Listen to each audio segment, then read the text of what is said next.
and dramatic headlines suggested the NHS was close to the edge. The news headlines this morning: 6 hospitals have now declared major incidents because they can't cope with pressure on their accident and emergency units. This hospital in Wolverhampton was one of those under intense pressure, barely able to handle the flow of patients into A&E. So how's the hospital doing 2 months on? It's not as frenetic right now as it was in that first week in January, but even so, there are trolleys stretched all the way down the corridor with patients waiting to be seen. It's a busy time of the day, and staff are expecting it to get even busier.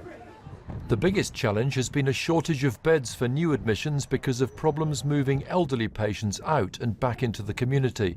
The boss told me a more joined-up approach across the NHS and social services was needed. I do think there's going to have to be some changes in working practices, that the NHS truly does become a 7-day, 365-day-a-year service.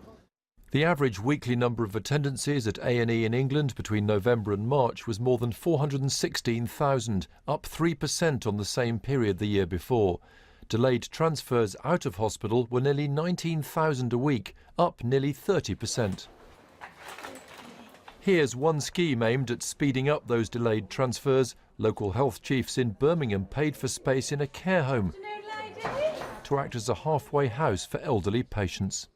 The big benefit is because we are a residential care home, not a hospital, you don't have the same costs associated, so we're able to provide a much more cost-effective solution for those people who really don't need to be in hospital. Hey, how are you? Some patients like Janice are ready to go straight home after treatment at Birmingham Heartlands Hospital. It was very worrying at first because I felt so ill, but once they got me in here and sorted me out and put me on the right medication, and I've been fine. The latest A&E performance figures in England